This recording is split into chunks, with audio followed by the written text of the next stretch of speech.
When I was first learning how to fly, the only thing I was taught about the rudder was to step on the ball. And for a long time, that's all I had.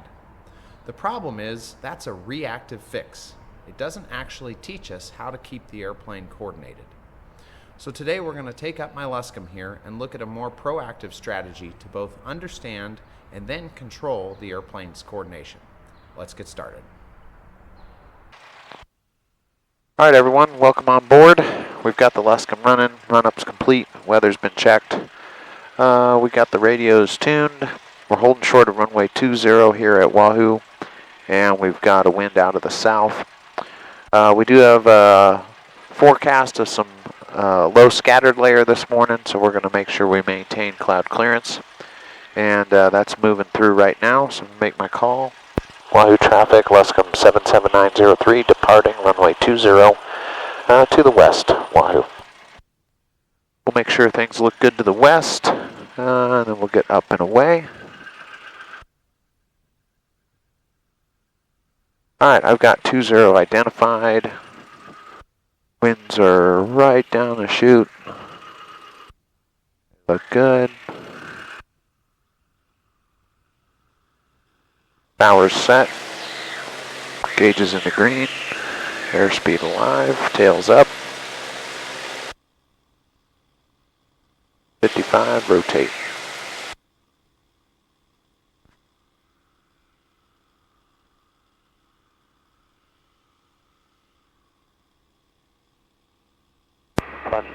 Traffic, row 703, 2.5 miles to the northeast, going to be entering Las Vegas, runway 16, flat.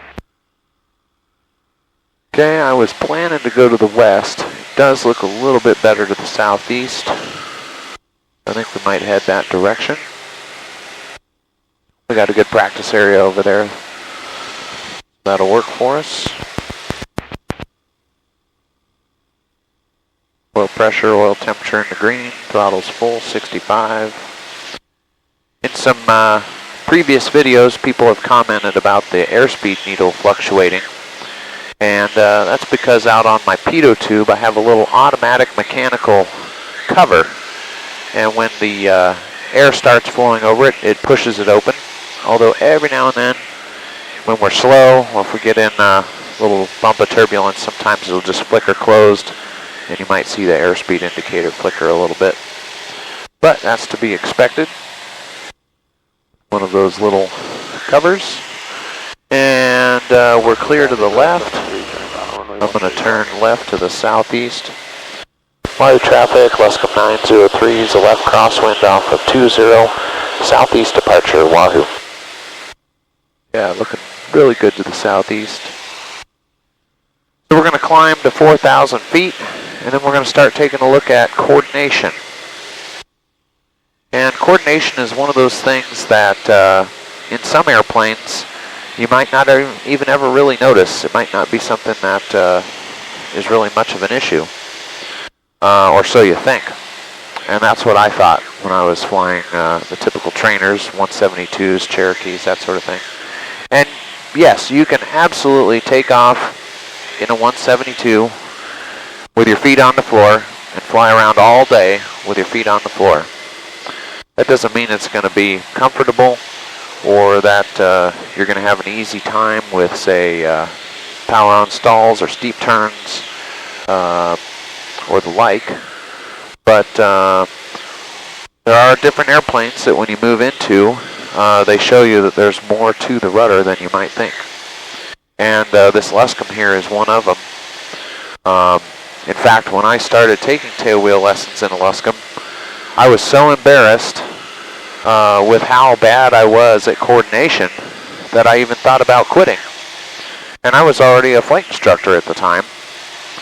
But thankfully, the guy who was teaching me, he knew what was happening. And he was like, you know, Dave, don't worry about it. Coordination is one of those things that that you build over time. And so, yeah, you can spend years working on improving your coordination. And but we need a little bit of structure to go with it.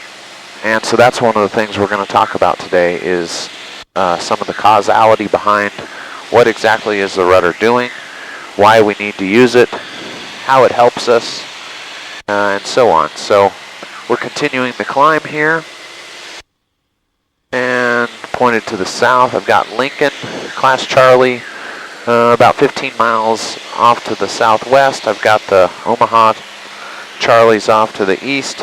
I'm going to pull out my 4-flight here, just so I got a clear idea of where we're headed, since we are on a little bit of a change of plans here. And I want to keep an eye on this scattered layer moving through, because if it starts to get worse, I don't want to get stuck on top, certainly not in a 1946 Luscombe with no electrical system. But we're looking pretty good, and we're going into the wind, which is good, because then anything that's moving towards the airport we'll see, and we can get back to the airport before things get worse. Whereas if we went downwind, we might be ignorant to what is happening at the airport, and then we have to crawl our way back through a headwind to get back. 703 left downwind, runway 16. So in this case, going into the wind suits us better. So we're coming up on 4,000 feet. It's actually looking really good, even better to the south here.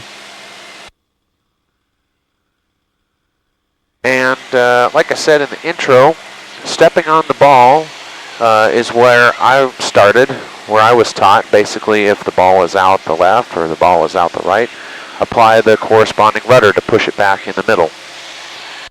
And that is true as a corrective fix. When things get messy, when the coordination is off, yes, we step on the ball. But, oh, I got traffic here off the nose. Got a helicopter going beneath me. I'm going to turn to keep him in sight. There we go. It looks like he's down at 3,500 feet. And headed eastbound. I'm here at 4,000 now, which is our maximum VFR altitude without choosing a cruising altitude, east or west. Okay. Kept him in sight. Ground elevation here is 4,200 feet, so, or sorry, 1,200 feet, so we can go up to 4,200 feet without a cruise altitude. But anywho, so we're looking good. We got her in cruise, and let's see here. I've got a list today to make sure I cover everything I want to talk about. So let's start off talking about the causality behind what the rudder does. Turn down the radio a little bit. So first of all, of course, we have the pedals, and I know the pedals are kind of probably hard to see in the video, so I'll try and do my best to talk through what I'm doing with them as we go. But we have the pedals, and we know they're connected to the rudder in the back, right? And if we push the left pedal, we know that the rudder, the tail of the rudder deflects to the left. We push the rudder to the pedals to the right, the rudder goes to the right. Simple. Now, aerodynamically, what's happening? Well, that's the question. When we apply a left rudder, we're applying camber to the wing, or to the rudder in the back, which is basically a vertical wing, right? So we apply a left rudder, that creates camber, which then creates angle of attack, which then creates a lifting force to the right, interestingly enough. And then you might say, but Dave, the nose goes to the left when I push the rudder, and that's exactly right, because the tail is behind the center of gravity and a long ways back behind the center of gravity to boot, and so it's pivoting us around the center of gravity, and it's swinging the nose left and the tail goes to the right. So we can see that just very plainly. There's left rudder, the nose yaws to the left. We apply right rudder, the nose yaws to the right. Simple. Okay? But what else is happening here? Well, we need to think about the fuselage itself. The fuselage is very interesting because the rudder does not act purely in isolation. It's creating another aerodynamic force, So if we apply left rudder and we keep the wings level, which is actually amplifying the left rudder, which we'll get to in a minute, we can actually turn the airplane to the left. And why is that happening? Well, it's happening because the airplane is pointed, at this instant, pointed this way, but going this way. It's going around a turn, but the nose is inside the turn. And so that's actually creating what we call a body force. In essence, the fuselage is being like a wing. It's acting like a wing. And it's creating the opposite force that the tail is creating, usually. We could get into technicalities there, but we're not going to. So if I create right rudder pedal, the tail is deflected to the right, the rudder is deflected to the right, which creates a tail force to the left, which then pivots the airplane into what we call a slip. And then the body force creates a force to the right. And that puts us into a turn. So the rudder does not act in isolation, is what I'm getting at. And what we're doing here is what we call a flat turn. Okay, so we see the airplane is turning, no problem at all. It's very uncomfortable because we see the ball is just hanging out the left. But the airplane is turning. And that little rudder in the back, right, with right rudder is pulling the tail to the left. That's not actually pulling us through the turn, because we know that for an airplane to turn, it has to have a force pulling it in towards the inside of the turn, or towards the center of the turn, and that's what's happening here. The fuselage itself is creating that force. Okay, and so that gets into the purpose of the ball, and then also the slipstream. And it's cool, when you fly a glider, you don't actually have a ball. You actually have what's called a yaw string, which is just a little piece of yarn, maybe about that long, taped in the center of the windscreen.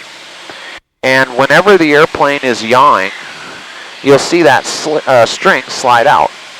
So in this case, we're yawing to the right. The air is hitting the airplane from the left. The air is not going straight over the nose of the airplane anymore, right? If the ball is in the middle, in theory, the air goes right over the nose, over the top of the airplane, right over the top of the tail, and back. Right, the airplane is cutting straight through the air. But in this case, the airplane is now yawing to the right. The nose is inside the turn, and the air is actually hitting us, say, about here. And so what we'd see is that yaw string would actually go to the right, because it's showing us that the air is hitting us from the left side. So that's partly what the ball is telling us. It's telling us when the air is not going straight over the nose. And when the air is not going straight over the nose, we're creating forces on the airplane, which we then see as a displacement of the ball, usually. So some very interesting physics going on there. And physics aside, right, we don't have to understand these all in great detail, but maybe you find this interesting, and it also helps us understand what the airplane is doing when it flat turns, or when it slips, or whatever, right? So we can know a little bit about what's happening, rather than just trying to make the airplane do what we want to do. Okay, now let's see what else I got here. Yeah, we talked about how the airplane is pointed a different direction from where it's going at any given moment. So I can do this in a slip as well too, a straight ahead slip. So in this case, I'm banking to the right, the nose is to the left. This is very uncomfortable. I feel like I'm leaning to the right, and the airplane is actually going this way. But the nose is this way. So we know the air is hitting the airplane from the right side. And if I bank a little bit more, and I can clear through my top window here, I bank a little bit more, the airplane's turning, the nose is outside the turn, and we get a very nice uncomfortable turn as we go. Okay, so we're starting to see how the ball correlates to what the airplane is doing. And let's see what we got next. Okay, we talked about rudder turns, but let's talk about how to actually do a rudder turn. Not that you necessarily want to do rudder turns every day, but it is something interesting to know about. And maybe even before that, we should just look at what the rudder does by itself. So I'm going to make sure I have the airplane trimmed. Hands off there. The ball's in the middle, and I'm just going to apply left rudder. And let's see. The tail kicks out to the right. I feel the ball go out to the right. I'm going to pull back just a little bit so that we don't descend. But we see that the rudder on this particular airplane can absolutely put us into a turn. And it can even bank the airplane, right? So I can use right rudder now. Feels uncomfortable. And we can get the airplane to turn using just the rudder. Now, the question is, should we do that? And I would say pretty much never, right? Some people do it on, they flat turn or they use the rudder to turn on instrument approaches. I wouldn't recommend that. People do it. And maybe you might use it in an emergency. But I don't know. I just don't think there's really ever a reason to flat turn, especially if you got passengers on board. You can just do a nice coordinated turn. But let's just see that one more time. So I apply right rudder, the airplane yaws right. I can pull back a little bit. And then that yawing couples into the bank, and we see that the airplane can actually establish a bank, and I let go of the rudder, and we're actually coordinated now. So we're in a turn. Okay? Now, let's see what else we got here. Yeah. Okay, now, let's look at what usually happens when we're not proactively working the rudder. So let's say I'm just moving the rudders a little bit, or I'm not moving them at all, and I do a turn, okay? And we'll clear left. The ball goes inside the turn. It might come back to center, depending on where we put the stick, and then we roll out. Oh, man, the ball just slides way out the right. Feels uncomfortable, not pleasant. Okay, so this gets into what I like to call the 3 phases of a turn. And they are roll, pull, and roll, or rolling out of the turn. So now I'm going to do a coordinated turn and show you those. So we roll in with rudder and aileron. We get the airplane banked. We neutralize rudder and stick. We pull back just a little bit. We're in phase 2. We get done with the turn, and then we roll out. 3 phases. Okay? Now, watch what happens if I don't use rudder, specifically in yaw. Okay, so first off, we see the nose hangs until I get the airplane banked, and then it starts turning, right? You saw it just hold there, and now it's sweeping. And now the opposite is going to happen as I roll out. Whoa, the nose just shot further around the turn, which usually results in us overshooting our destination heading. So let's look at that again the opposite way. The nose is going to hang, even maybe go the other way. We get it into the bank, it starts turning, and then we want to roll out and the nose shoots. Oh man, it looks bad. Hopefully you can see that on the camera. In fact, if you watch flying videos on YouTube, you can even see this sometimes. Without even needing to see the ball or what the pilot's feet are doing, you can just tell from what you see over the nose in the video if they're using coordinating rudder or not. So once again, like I said, I like to call that hang and shoot, because the nose hangs, and then it shoots coming out, right? And it's not going to be that bad in a typical airplane using gentle bank angles, but it's usually there depending on how the airplane is configured, what kind of ailerons it has, and that sort of thing. But most of your typical trainers will absolutely hang and shoot. So what that means is we have some sort of coupling happening between the ailerons and the rudder. So if we take our feet off the rudder pedals and work the rudder side to side, and I know I've shown this in other videos, but we get what we call adverse yaw. And this just, it feels awful. It's not comfortable. The ball is sliding around, and if I'm right stick, the nose is yawing left. Left stick, the nose is yawing right. I'll get out of the sun here. And it just, it's a mess, right? And depending on how the airplane is set up, you may have to work the ailerons fairly aggressively to feel that adverse yaw. But even in a 172, even just a third or half deflection of the ailerons, you can find it pretty quickly, right? And so that's what we want to do. Put your feet on the floor, rack the ailerons back and forth below maneuvering speed, of course, and find that adverse yaw. And we call it adverse yaw because when the airplane is rolling, let's say I roll to the right, the nose is yawing to the left. Okay, if I'm rolling left, the nose is yawing to the right. Yaw left, rolling right, rolling left, yawing right. Okay, adverse yaw, it's yawing the opposite way that we want to roll. So the rudder helps us out to not have that happen. So I'm going to point the airplane to the north. And I'm going to use the rudder now. Make sure I know where I am. Yep. I'm going to roll to the right, rudder right.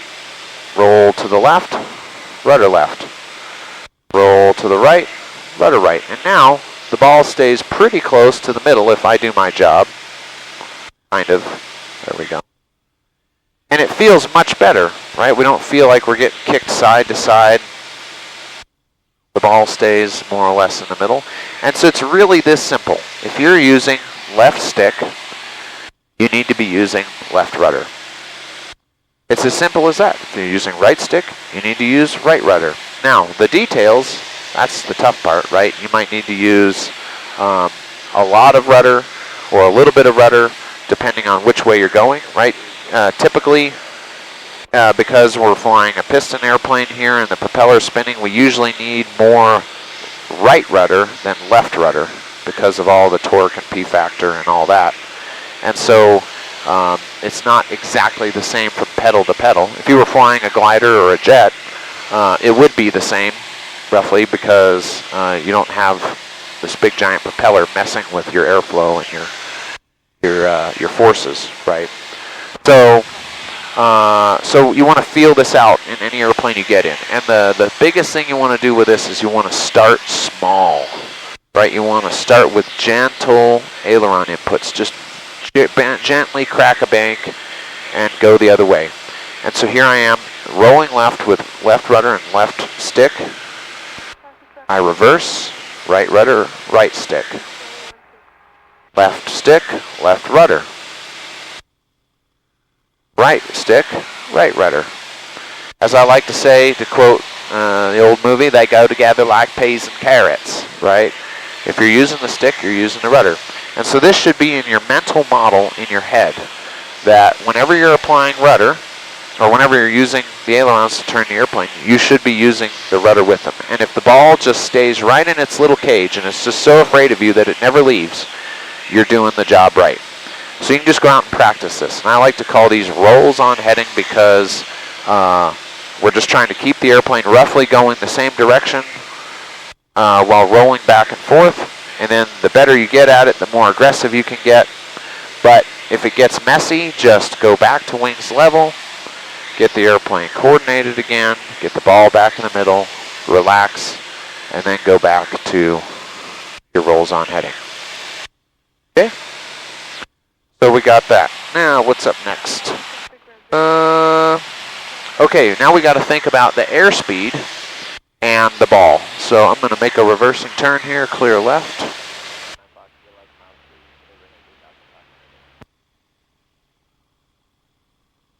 Keeping an eye on my clouds here. They're scattered off to the west. They're maybe a little closer to broken, but it looks like they're probably 1,500 feet, 2,000 feet. So as long as I got a scattered area, I should be able to get back down to get to Wahoo, no problem.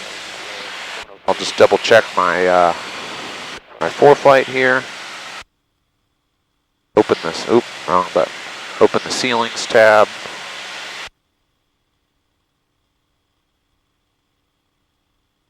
Yeah, should be no problem for now. Okay, so now we need to think about airspeed and coordination. And this is kind of hard to show in the Luscombe, but I'm going to get the ball in the middle, and then I'm going to try and lock my feet and not move my feet at all. And so now let's pull back on the stick and start a climb. resisting the urge to apply the rudder. We see the airplane starts flat turning to the left and the ball goes out the right. Okay, we're slow, high power. Now let's go back to where we were. I'm trying not to move my feet. And as we come back to the speed we were at before, the ball goes back in the middle. Okay, now if I reduce power and I put the nose down and accelerate, we'll see the opposite happen. I'm trying not to move my feet. The ball goes out the left. And I'll reverse. We'll just make sure that the pattern stays. Not moving my feet. I slow down. The ball goes out the right. I push forward. It feels bad. I'm trying not to move my feet. My feet want to move to coordinate the airplane, but I'm trying to resist that urge. Okay, we speed up, and the ball goes out the left. Okay, so we need to have in our head the idea that the slower we go, the more right rudder we're going to need. The faster we go, the more left rudder we're going to need. Okay, it's really that simple, and that's because the way the airplane is set up, the way the wings and the rudder and all those are set, and then with this propeller spinning, we end up with adverse effects where we really only end up with the ball in the middle, hands off at one speed. That's really what it boils down to. And so this is where your flight instructor saying right rudder, right rudder, right rudder, over and over again to you on the climb out is getting at, right? Because the slower the airplane goes, the more P factor, the more spiraling slipstream and torque and all these things we have to do with, especially with higher power, the more right rudder we need. So now I'm instinctively applying right rudder to keep the ball in the middle, right? I'm just keeping it there because I know the slower I go, the farther back I pull the stick, the harder I'm going to have to push in the right rudder. And its airspeed starting to flicker there because we're getting real slow. I push the nose forward. I start easing off that right rudder. The ball stays in the middle. I get fast, and I have to instinctively put in a little bit of left rudder as I go down. Generally speaking, the right rudder, the need for right rudder is more noticeable than the left rudder, typically. Not always, but typically that's there. Okay, so, and then also the same thing goes with the power. So when I pull back on the stick to slow down, my right foot goes in instinctively. The same thing with adding power, right? Because we're increasing the torque, the spiraling slipstream, the P factor and all that. And so as I add power, those effects get worse and I instinctively have to put the throttle in. And we're a little high, we're going to work our way back down. Okay, I take power out. I instinctively ease off the right rudder now because those effects are lessened, maybe even reversed. And that brings up another good point. I probably should have mentioned this earlier. And when I first realized this, it kind of blew my mind with how simple it is. But it's literally this. The ball goes, if you have adverse yaw, the ball goes where the stick goes, or where the yoke goes. It's really that simple. We're here in level flight. The ball's in the middle. I push the stick to the right. Look at that. The ball goes to the right. I push the stick to the left. Where's the ball go? It goes to the left. And so that's why they have to go together like peas and carrots, right? Left stick, I have to apply left rudder because the rudder does the opposite. If I apply left rudder, it shoves the ball to the right. If I apply right rudder, it shoves the ball to the left. So let's think about that for just a second. The stick moves the ball, right? And so let's say we're in a turn and the ball's out a little bit. Okay, we're in a right turn, the ball is hanging out the left. I have two options. I can either apply a left rudder, which pushes the ball back in the middle, or I can roll in more stick because that brings the ball back too. Okay, now I go to the left. Okay, the ball is hanging out the left. I can apply right stick and the ball comes back in. So really what you want to do when you find the ball is out, you really want to use, usually you want to use both rudder and aileron to pull the ball back into the middle. Okay, so let's say I'm flat turning to the left. Okay, and let's say I want to keep my bank angle. If I just apply right rudder, well, I can get the ball back in the middle, but things get kind of messy, right? So let me flat turn to the left again. Oh, left rudder. Get it right there, Dave. Okay, so we're turning.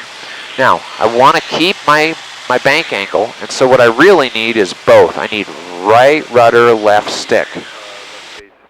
There we go. This is one of the biggest issues, clear left, that I see with power-on stalls. We're doing a power-on stall. I'm going to do it here. We're straight and level. We're headed south. I know where I'm at. Okay, full power. I'm going to lock my feet here. Okay, I'm not going to move my feet. And so we start coming up. We're slowing down. And then the student just applies right rudder. And the airplane starts rolling off. Okay, like this. Not pretty. Okay, so what you really want is as you come up into a power-on stall, you want to use a little bit of right rudder, but also a little bit of left aileron at the same time. Once again, this is airplane specific, right? So depends on the airplane. We got to go feel it out and learn its behavior to know, right? But typical Cessnas, Pipers, the Luscombe here. As I come up, I have to bring in just a little bit of right rudder and a little bit of left stick, just a hair, because both of those are fighting to keep the ball in the middle, and if I do that, I can break it straight ahead, right? So if your steep turns are breaking crooked, one way or the other, you might not be using the rudder and the aileron together to keep the ball in the middle. That's something you can use. Let's get back down. Okay, now let's think about the rudder in a bank. Okay, we're coming back down. We're 4,500 feet, so we should probably be headed west. And I think our cloud layer is scattering out and rising here.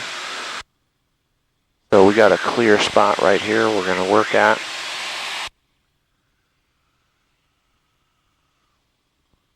Okay, so let's think about the rudder in a turn. So we're in a turn. We're going around a turn to the left.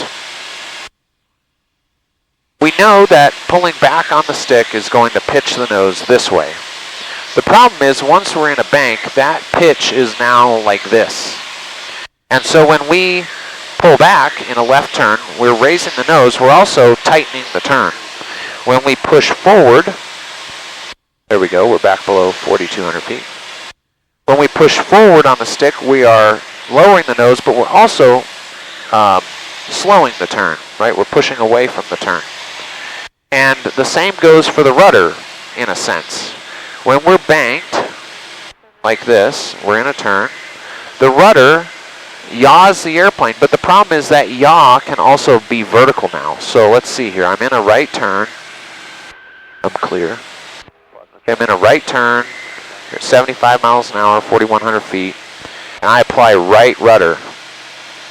Okay, the ball goes out, the airspeed increases, the altitude decreases, and down we go. I want to maintain my cloud clearance here. We'll turn back around. Okay, so you saw that the rudder, in a sense, becomes the elevator. In a sense. I don't mean that it's controlling pitch. I just mean that it's controlling altitude, right? So this is one of the biggest things I see wrong with steep turns, is that the airplane's not coordinated doing the steep turn, and that then messes with the pitch, which then messes with the airspeed, which then messes with the altitude, and the whole thing can kind of turn into a mess. So let's do some steep turns here. So I'm headed southwest, and we're going to roll to the left, and I'm not going to use it, so the rudder, so the nose is going to hang, and we're now going around the turn. The ball is out, and I'm climbing. Even though my pitch looks right, the airplane is climbing and slow, and it also doesn't feel good either. Okay. Now let's say that I'm off the rudder, and the opposite happens. And the nose is dropping in. Right, we saw that earlier. Now I'm trying to pull. Oh man, that's not good, right? So what this teaches us is that coordination is actually one of the most important parts of a steep turn. If you don't have coordination, you're not going to be able to get the airspeed to lock in to the altitude, to the bank angle, and all of that, and it can turn into a real mess. And so one of the best ways you can go out and practice this is to go out and do a steep turn and have your instructor keep the ball in the middle. So we're clear left, right? So, of course, there's just me this morning, but you've got the stick and power, and then the instructor has the rudder, and then they're just going to keep the ball in the middle. You then get to focus on not climbing, which I'm climbing a little bit, and keeping the airplane locked in. And this usually solves the problem when someone comes to me and says, my left steep turn is nothing like my right steep turn, and I have no idea why. I can do left steep turns all day long, or I can do right steep turns all day long, but I can't do the opposite. And my head immediately thinks, coordination.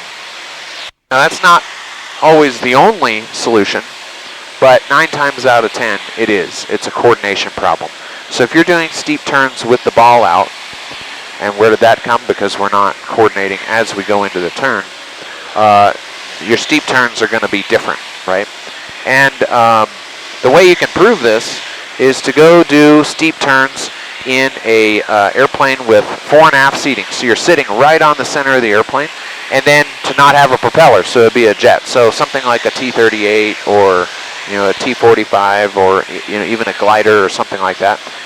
That problem goes away. The left steep turn is like a right steep turn, is whatever. It's just a mirror image of each other. There's no adverse effects due to the engines to account for, and so it's easy, right?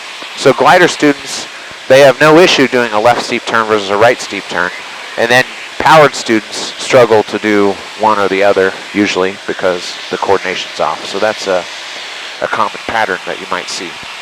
And now let's think about slips. And I think we overcomplicate slips a little bit in terms of classifying them. So let's think about this just for a little bit. So if we apply left rudder, the nose goes out the left. We can apply right stick to keep the airplane going straight. The ball's out the right. So this would be a straight ahead slip, right? The airplane's not turning. And so now the ball is really telling us where gravity is, right? It's saying, hey, straight down's over here, right? And that makes sense. This is the low side of the turn and bank here. If I do a slip the opposite direction, it's like, hey, gravity's over here, right? And now let's say I do a turn. I do a slipping turn, right? And I roll in and I don't coordinate, so the nose hangs, and then maybe you haven't even hit some rudder here, and we're going around, right? It's like, hey, gravity's still over here, boys. And around we go. It feels uncomfortable, but there's a good thing about a turning slip, and that is that it naturally ties into our natural human behavior in pitch. Okay? Why? Because when we apply, so we're in a left turn with right rudder. If I apply right rudder, notice the nose rises, and my first instinct is, push forward. That's not good. I don't like the nose coming up, right? But now, let's think about a skid. A skid is the opposite. A skid is where the nose is inside the turn. I'm using too much rudder, right? So now I'm in a turn. I'm using too much rudder. The nose goes down, and my first instinct is pull back, right? And so you get into something like this where you're turning really steep and fast, and the nose is down, and you're pulling back, and the speed's coming back, and what's happening? Oh, no. Right? Well, that's how you get into a spin base to final, right? Is a skidding turn where you're using too much rudder, right? And why is it so dangerous? Because, like I said, it connects back into our natural human behavior in pitch. So if I do a slip to the right, and the nose yaws up, I'm like, oh, I'll push forward. And so you can sit here all day long. It's not comfortable, but it's very safe, right? It's not something that's going to go sour on us because I'm actually pushing forward on the stick right now, slipping with the rudder to the right, right? And the airspeed indicator cover is having a fit because of the crosswise flow here. But then the opposite happens the other way, right? The nose goes down, down, down, down, down. And instead of fixing it with the rudder, people fix it with the stick by pulling back. And then there's another part to it. We'll get into that more when we get into spins. But it's just really ugly, right? That's why slips are so dangerous, is because your natural human instinct is to fix it. So let's look at what you want to do instead, okay? So I'm skidding into the turn, skidding, skidding, skidding. The nose is going down, down, down. Oh no, I need to yaw the nose up, right? I need to put the airplane into a slip, not a skid, right? So I need to raise the nose with the rudder. I didn't use the stick at all. I'll do it again here to demonstrate for you. So we're in a left turn and I'm skidding, skidding, skidding. I'm not going to pull back at all. I'm going to right rudder my way up. Ah, okay, there we go. I got the nose back up again. Why? And that's because when the airplane is banked, both the elevator and the rudder have an input or a say into what the airplane is doing vertically. The elevator is still pitching, the rudder is still yawing, but pitch and yaw both get a say in a bank. So that's why you need to be extra careful with skids, right? And so I like to say in a turn, whether a left turn or a right turn, that the inside pedal, or the pedal on the low side, the low pedal, is the skid pedal, right? The top pedal is the slip pedal, right? There, we're in a slip, the airplane's banked to the left, the rudder's to the right. It's uncomfortable, but we're not going to spin because of it, okay? And then in the opposite way, if I'm turning to the right pedal is now the inside pedal, and I can use it to roll in, but I need to be careful. I need to not use it too much. I need to not cheat. And so if I'm going to do anything, I can go back to coordinated, or I can slip the opposite way, and we can get the ball back in the middle. So we got a nice big clear area here that is opening up. The cloud bases are lifting, and so we're going to start working our way back to Wahoo. And unfortunately, the electricity at the airport was out this morning, so the AWOS is down, the fuel pumps are down, the hangar lights are down. So we're going to get some other weather here, keep my eyes outside, head on a swivel. We're going to go look up at Fremont, what their weather is doing. 26 minutes ago, 180 at 11, 10, scattered 1400, 2991. Altimeter is set to that. And we can get their AWOS frequency, 12127. So we'll tune that in. Automated weather observation. 1420 Zulu weather. Wind 180 at 13. Gust 18. Visibility Picking up. 10. Ceiling 1,600. Overcast. Temperature 18 Celsius. Dew point 1.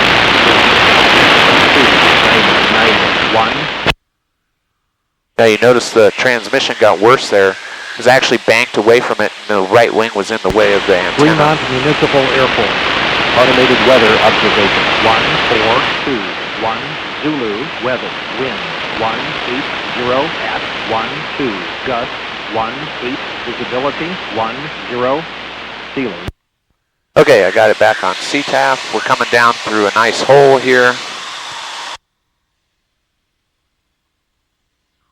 25 traffic. Just a little bit of vapor right here, but can see through it.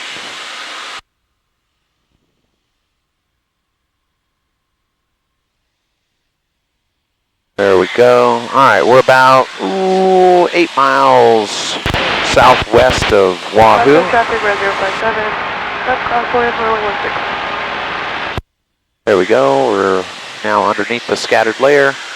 Wahoo traffic, Luscombe 77903 is 8 to the southwest, inbound 20 Wahoo. Okay, so we're coming down to our pattern altitude of 2,200 feet.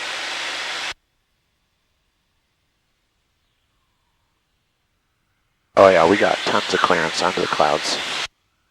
So we're good. So you might be wondering what the deal is with these clouds, right? And I'm absolutely not encouraging anyone to do any scud running or busting illegal cloud, busting cloud clearance limits. To the best of my perception and judgment this morning, we were clear of all cloud clearances at all times, giving the clouds their due room, right? You do not want to come around, be hugging right on the side of a cloud and have an IFR traffic airplane pop out the side of the cloud. That is not a good place to be. Or another VFR airplane too close to a cloud. But the layer here was scattered and in some spots broken. We worked up through scattered, we came back down through scattered, and hopefully I didn't give anyone any bad habit ideas this morning, right? Always be extra cautious and careful around the clouds, right? But anywho, so we're coming in here, we're going to join straight in on a left downwind for 20 here at Wahoo, and as we come around the pattern, I'll show you what I was getting at there with the rudder and being safe in my turns in the pattern. So now I'm at pattern altitude. The clouds are well above me. And 057. I'm fine on runway 1. Wahoo traffic, Luscombe 903 is 5 to the south, entering a left downwind 20 Wahoo. Okay, so I hope you found all this helpful in understanding the rudder. The main thing you want to do to get good at it is just go out and practice it, right? Put your feet off the pedals, work the yoke, work the pitch, work the power and the speed, and see how the ball moves around like we talked about. Then, for whatever particular airplane you have, right, it might not behave like this. It might have different behavior, right? It might do the exact opposite of certain things that this airplane did. But you want to know that. And once you know it, you can build a little model in your head, what I like to call a mental model. And you can then use that to proactively apply rudder so that, like I said earlier, the ball is so afraid of you it never leaves its little cage, right? That's my little joke, right? And so that's what true coordination is. True coordination is keeping the ball in the middle because we understand the system and we understand its behaviors, and then we give a nice, smooth, comfortable ride to our passengers and to ourselves, and it's all a win. So there are certainly times to use a slip or a skid. Well, maybe not a skid, but there are certainly times to use a slip. And one of the best things I've found with that is if I am going to slip with passengers for whatever reason, I always brief them ahead of time. I tell them, hey, this is going to feel really weird. The nose is going to go crooked, and we're gonna be descending to land, or we're going to be landing in a crosswind or whatever. That's fine. And I've found that as long as people know ahead of time what's about to happen, they have absolutely no problem with it at all. The problem is when you slip on people when they aren't expecting it and they're not comfortable with it. Okay, we're approaching midfield. Wahoo traffic, Luscombe 77903, left downwind 20 Wahoo. Okay, my fuel's on both. Check my landing checklist here. We're good there. Classic traffic 057, departing to the south. Okay, we've got a good tailwind pushing us this morning, so we're going to have to stay pretty close. So I pull the carb heat out, I then smoothly, slowly pull the power back to idle. Run my trim back. On the Luscombe, we don't really have enough trim to hold approach speed, so that's kind of unfortunate, kind of a limitation of the original design. Wahoo traffic, Luscombe 77903 is left base 20 Wahoo. So there I did a coordinated turn, and I'm going to do a slipping turn to final. And one of the cool things about a slipping turn to final is you can just not use the rudders at all. The nose will hang, and you can just drop it perfectly right into a slipping turn. So I'm going to do that now. We see the nose hangs. and I push forward, and then I can bring in a little rudder, and we find ourselves in a nice slip. I'm using the top pedal, right? I'm using the outside pedal to the turn. Clear on final. Wahoo traffic, Luscombe 77903 is final, 20, full stop, Wahoo. And I slipped for demonstration there. I probably shouldn't have actually slipped because now I need the power to get to the runway.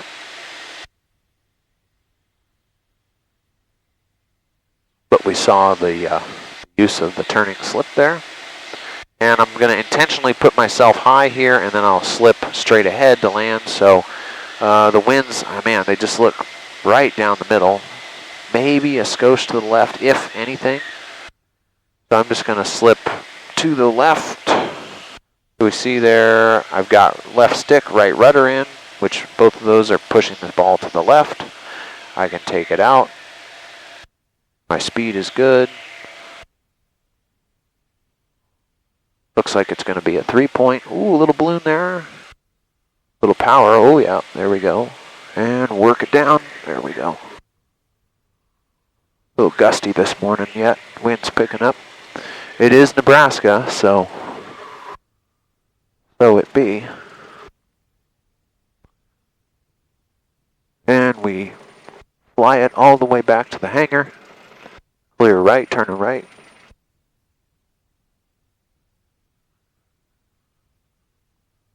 Make my call. Wahoo traffic, Luscombe 77903, clear, 20, Wahoo. Interesting little point, the airplane is trying hard to weather vane to the left because the wind's coming from the left. And so we were running right rudder there on the taxiway crossing there to keep it straight. Now we're back in the wind, so everything's happy. And so that brings up a good point of fly the airplane to the hangar, fly the airplane to the tie downs, right? I see a lot of people, they land, they're back on the ground, and they're like, oh, well, I guess I'm back to being a tricycle, right? And they forget about where the wind is, they forget about crosswind inputs, right? You're not done flying the airplane till it is either tied down or in a hangar, right? At any time the wind could come up and pick up a wingtip on you or suck you back up in the air or whatever. And when you're flying light little airplanes like this, I have absolutely been sucked back up into the air before, right? And just touching down and then you get a nice gust and get sucked back up, right?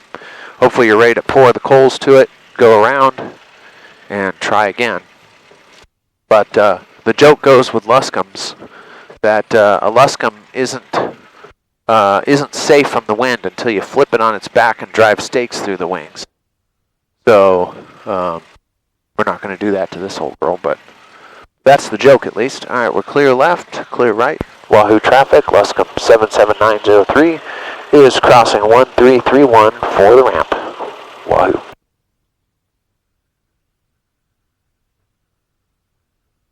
So we're flying it all the way back to the hangar. And as we come across, and we're now clear of all runways, Wahoo traffic, Luscombe 903, clear all runways of Wahoo. Star beat back in. Trim. Fuel off. Talked about this before, but for anyone else who's, if you stayed this long in the video, thank you.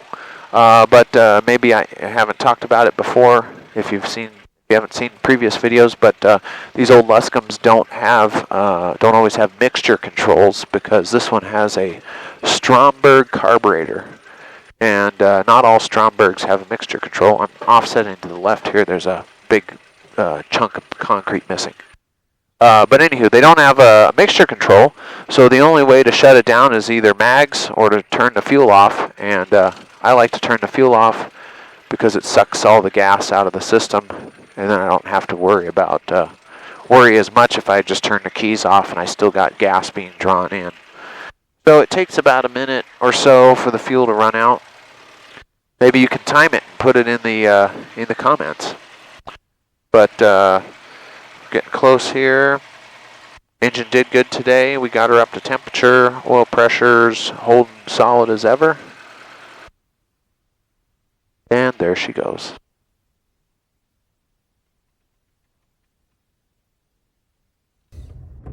All right, everyone, thanks for sticking around to the end. I hope you found this video helpful in understanding and controlling coordination. Please like and subscribe, as that helps me get this channel off the ground. And please leave a comment. I'd love to hear what you found helpful from this video, or maybe your particular airplane's habits and behaviors in coordination. So until next time, fly safe.